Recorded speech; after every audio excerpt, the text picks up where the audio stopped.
It's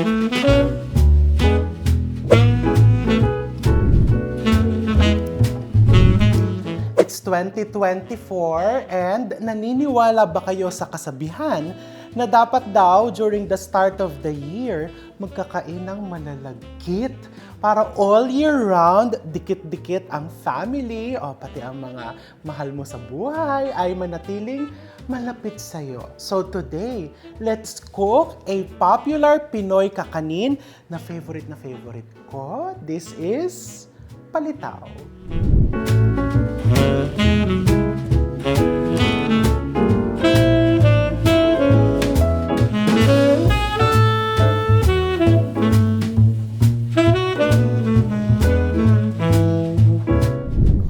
So first, ito yung sesame sugar.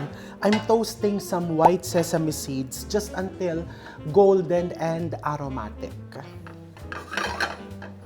Okay, you just want to toast this until it's golden and aromatic. Huwag mong i-overcook because magiging mapait.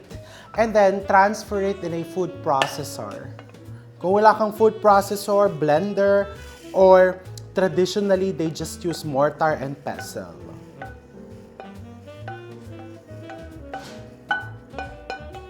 So, food processor ko siya saglit.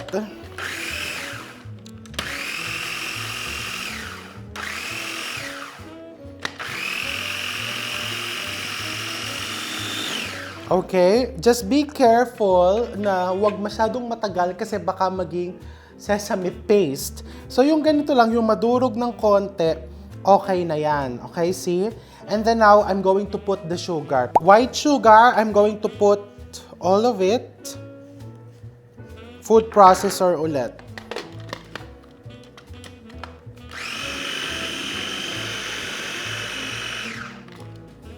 Okay, very, very nice.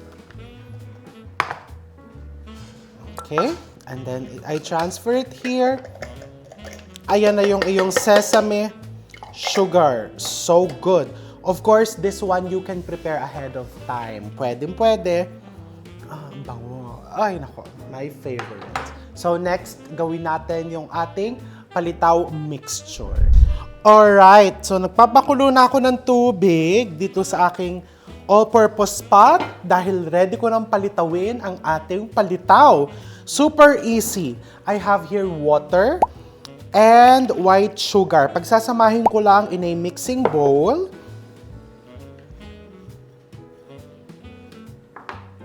You can put a pinch of salt just to enhance the flavor. Ayan, ganyan lang. Tunawin mo ng konti yung sugar. And then, this is glutinous rice flour that I'm going to add gradually, paunti-unti. Kinakamay po talaga yan.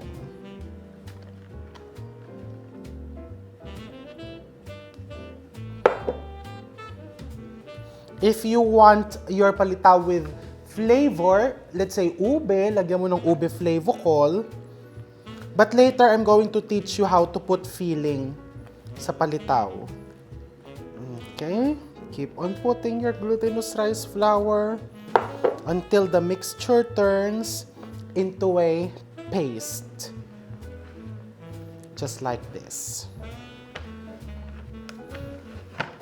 So, you want a consistency like a Play-Doh. Hindi masyadong matigas, hindi masyadong malambot because if the mixture becomes too tough, matigas din yung palitaw. Kung gusto mong medyo brownish yung palitaw, may nakain ako na ganon, you use brown sugar. You can even use muscovado or coconut sugar para sa mga kapatid nating medyo health conscious. Okay, this is it. Now, meron ako ditong, I'm going to teach you how to make palitaw with filling. But first, the plain. I have here an ice cream scooper, just number 20 ice cream scooper. Ako, ang ice cream scooper ko ay medyo... Ayan. My God, ang mga ice cream scooper talaga minsan maloko-loka ka. At may isa pa ako dito. Kung ano pa yung mamahalin, o di ba sa Saan ko ba binili to? Uwi ko pa to eh, di ba? Uwi ko pa. Listen yun dyan. Charot. So, bilugin mo lang na ganyan. And then you just press it once. Just like that. You don't want it too thin. Kasi pag masyadong manipis, hindi masarap kainin. Para kang kumakain ng papel. So, ice cream scooper. Bilugin mong ganyan. And then you just press it lightly. Just like that. If you use this part of your hand, mas maganda. Kasi yung gitna numinipis, yung gilid naman is medyo mas makapal. Mas maganda yung luto pag gano'n. See? Ganun lang. Kakanin making in the Philippines is really very cultural. Kasi ito daw is bonding talaga ng pamilya pag gumagawa ng kakanin. Especially sa probinsya, may kukuha ng dahon, may magigiling ng bigas, merong magpipiga ng nyog, and then yung pagbabalot niyan, yung pag-shape, is trabaho naman ng mga babae sa pamilya. So talagang it's a total family or community bonding. Kaya, totoo naman talaga po yung kasabihan na pag kumakain ka ng malagkit, nagdidikit-dikit. O basta wag ka lang didikit sa wrong people. O, diba? Now, if you want to make one with the filling, it's very simple. I'm going to show you. So, I'll get a pair of scissors. And may ube jam ako dito na nilagay ko lang sa piping bag. It's just the same process. So this one, medyo papalakihin mo lang to.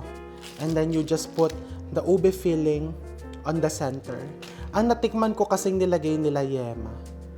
Naglagay sila ng yema sa loob ng palitaw. And then you just seal it like that. It's like you're just making buchi. Okay, just seal it. And then, i-roll mo ng dahan-dahan. And then, you just press it. Of course, when you put a filling, expect na medyo mas matagal lang ang cooking time. Okay? As simple as that. And then, it's called palitaw kasi pagka lumitaw, luto na. But, what we do, yan, lubog mo lang dyan in boiling water, moderate flame. What we do, kahit lumitaw, lutuin mo pa saglit, just to make sure na lutong-luto yung malagkit. Kasi pagkahilaw, matigas. It has to be translucent. Huwag kang magde-depend all the time sa time. Ay, ang ganda naman nung kasabihan na yun, no? Huwag kang magde-depend all the time sa time. So, kailangan din, tinitignan mo yung kanyang itsura. Hinuhusgahan mo, nilakasan ko ng konti yung apoy. I'll show you one more of the one with the filling.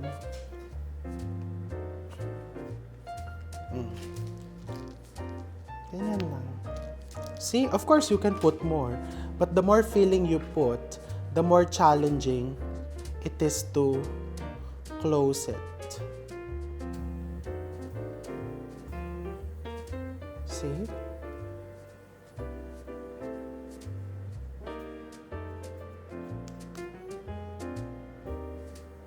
Actually, I tested the recipe. Gumagawa na ako nito before, but you know me, minsan tinatamad ako. So, when I tested the recipe yesterday, iniwan ko sa mesa, Diyos ko, natikman ng nanay ko. Habi, hilaw ang palitaw mo. Hindi porket lumitaw na ay luto na yan. You need to cook it further until it becomes translucent. So, today, let's follow her technique. Dahil pagdating sa mga kakanin, Diyos ko, tayong mga graduate ng culinary school, Michelin trained, blah, blah, blah. Chipwera po tayo dyan. Talagang yung mga nanay, mga matatandang nagluluto ng kakanin from the province, they are the experts. So, we really pay tribute sa mga matatandang nagluluto ng kakanin because kakanin is really, paulit-ulit ako, an essential part of the Filipino gastronomy or food and culture. Ang dami kong sinasabi, but nawala ang mga chopsticks ko ito. Tingnan natin. Ayaw lumitaw eh. Baka dumikit na sa pan ko. Baka gusto na hindi pa talaga. Hindi pa time na lumitaw sila. Yun lang yon. Huwag ko daw madaliin. Habang naghihintay ako, tutuloy ko tong bibilog ko ng... Honestly ako, mas gusto ko yung walang feeling. Ayan, lumilitaw na yung isa. My gosh. O pero kahit lumitaw daw, cook it further until it becomes translucent. Ay, naglitawan na. And then, pagka naluto na yan, so katulad nito nice. Luto na siya. Pliable na. So what you're going to do, ilagay mo muna dyan sa strainer para tumulo yung excess liquid.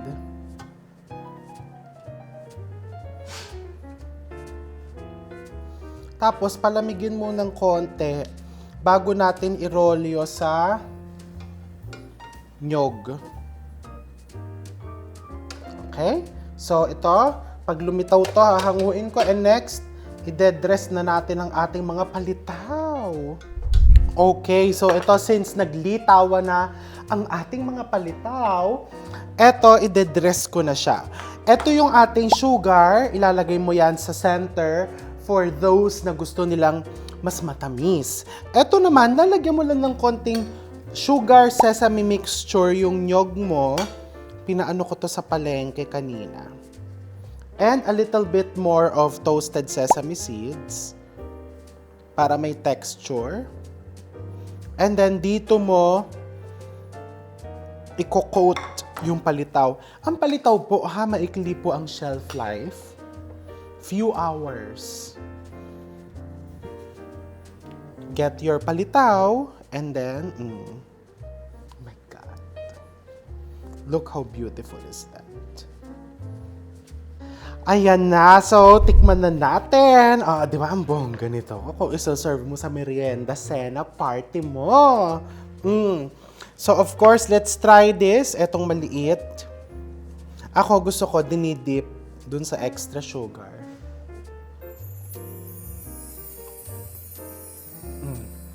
Oh my God.